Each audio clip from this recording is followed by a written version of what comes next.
बाकायदा दावा कर रही है अब तहरीक इंसाफ के, तो जीटी रोड की पार्टी रह गई थी नून लीग, अब जीटी रोड भी इनसे गया। जितना इमरान खान साहब उनका दावा है कि क्राउड पुल कर रहे हैं और जीटी रोड से गुजरकर जब इस्लामाबाद पहुंचेंगे तो अब आपके हाथ में जीटी रोड भी नहीं रहेगा।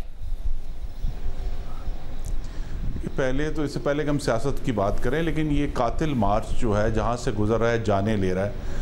आज भी एक नौजवान समीर नवाज़ की हलाकत हुई है क्योंकि तहरीक इंसाफ का कंटेनर रॉन्ग साइड से सड़क पर जा रहा था और उनके मोटरसाइकिल को उसने टक्कर मारी और समीर नवाज़ की हलाकत हो गई। और इस वक्त एक और नौजवान जो है वो उस्मान, वो अपनी ज़िंदगी की जंग लड़ रहा है। तो इससे पहले आपको मालूम है सदफ़ नईम को कुचल दिया इस कंटेनर ने, और पहले हसन अली इनके जो है ट्रक से गिरकर हलाक हो गए। तो ज़्यादा तो हमें दुख इस बात का है कि ये मार्च जो रींग रहा है और 4 दिन से गुजरांवाला ज़िला में आधा आधा शहर करके वो गुज़र रहे हैं, तो इसकी जो सियासी असल जो ताकत है वो उसका फ़ैसला इस्लामाबाद में होगा।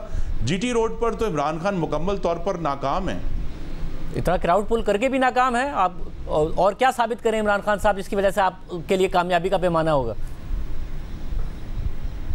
जी नहीं, ये देखिए, ये तो जो जीटी रोड पे इनका हाल हुआ है कि ये समझे असर से मगरिब तक का रेंगता हुआ फरलांग मार्च हम कह सकते हैं कि एक दिन में 1 फरलांग का फासला तय करता। तो ये फरलांग मार्च जो है इस पे मुख्तलिफ जगहों से अपने बंदे लाकर कोशिश हो रही है ये दिखाने की।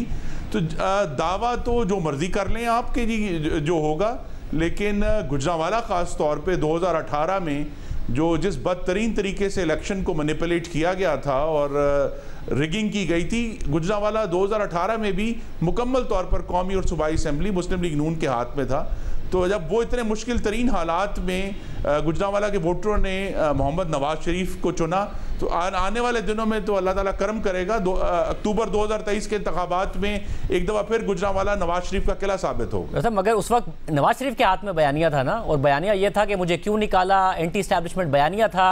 अब तो इमरान खान साहब कह रहे हैं मुझे क्यों निकाला, एंटी इस्टेब्लिशमेंट उनका बयानिया है। अब ज़ाहिर है बेशक दोनों की बुनियाद अलग थी, मगर बयानिया तो एंटी इस्टेब्लिशमेंट ही है उनका भी, उनका क्राउड रिस्पॉन्ड भी कर रहा है उनको। नहीं देखिए ना, ये कौन सा एंटी इस्टेब्लिशमेंट बयान है? एक तरफ वो कहते हैं कि मेरा इख्तियार था, इख्तियार नहीं था। सुबह कहते हैं इख्तियार था, शाम कहते हैं इख्तियार नहीं था। भाई इख्तियार नहीं था तो आपने DGISI की कैसे तब्दीली करवा ली थी अपने दौर में? और बेशुमार इस तरह की हरकतें हुई जिसमें ये कहते हैं। तो ये एक हवसे इक़्तिदार में लुथड़ा हुआ कातिल मार्च है जो अब गुजर रहा है हमारे सामने से। 4 दिन हो गए हैं, 5वां दिन भी गुजरांवाला ज़िले में रहेगा। तो अगर एक ज़िले में 5-5 दिन लगाने हैं तो हमारा तो ख्याल है कि जब तक ये इस्लामाबाद पहुंचेगा वैसे ही 12 अगस्त 2023 आ जाएगा। ऐसा मगर जब इस्लामाबाद पहुंचेगा तो उसमें अब राना सनाउल्लाह साहब भी ये कह रहे हैं कि वो चाहते हैं कि इस बात की मंजूरी मिले कि जो लॉ इन्फोर्समेंट है उनके पास अपने दिफा के लिए वेपन्स होने चाहिए। तहरीक इंसाफ के रहनुमा भी कह रहे हैं कि जी हम तो लेकर आएंगे, लाइसेंस असला होगा, अपने दिफा के लिए होगा, तो ये खूनी ना हो जाए। इसको कैसे फिर यकीनी बनाया जाएगा? हुकूमतों को कोई सूट तो नहीं करता है, चाहे रिस्पॉन्सिबिलिटी आप किसी पर भी डाल दें, मगर सूट तो नहीं करता है कि खुदा न ख्वास्ता लाशें गिर जाएं, खूनी मामला हो जाए। देखिए, हमारे पास एक तो आइन के तहत जो पुरअमन एहतजाज का हक अपनी जगह पर खड़ा है, लेकिन उस पर जो फैज़ाबाद धरने की जजमेंट है सुप्रीम कोर्ट की, उसने हदूद क़यूद मुकर्रर कर दी हैं कि आप एहतजाज के नाम पर क्या कर सकते हैं। तो अगर तो इमरान खान साहब फैज़ाबाद जजमेंट की हदूद में रहते हैं तो इस्लामाबाद आएँ, पुरअमन से बैठें, हमारे पर जितनी मर्जी उनकी तनकीद करना चाहते हैं वो करें। लेकिन मैं आपके नाज़रीन को याद करा दूं कि उनका रिकॉर्ड तशद्दुद का है। जब वो धरने में आए थे उन्होंने इस्लामाबाद पुलिस के एहलकारों की हड्डियां तोड़ी, उनको ज़ख्मी किया और उसके बाद बुलडोज़र लेके पार्लियामेंट के जंगले को गिराया, डंडे लेकर पाकिस्तान टेलीविज़न पर कब्जा किया।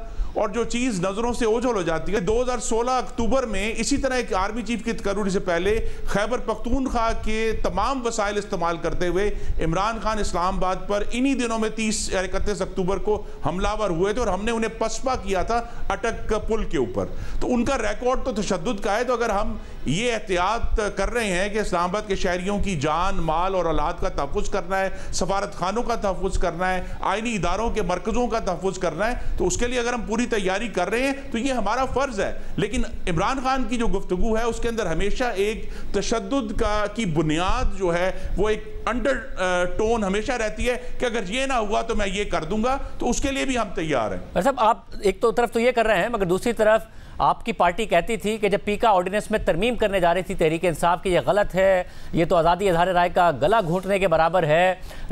हालांकि 2018 से पहले पीका ऑर्डिनेंस आप लोग लेकर आए थे और पीका का कानून उस वक्त आप लोग लेकर आए थे और कहते थे कि नहीं जी ये आज़ादी इज़हार राय के खिलाफ नहीं है, मगर हमने देखा उसका मिसयूज़ हुआ। तहरीक इंसाफ और सख्त करने जा रही थी, आप लोगों ने मुखालफत की।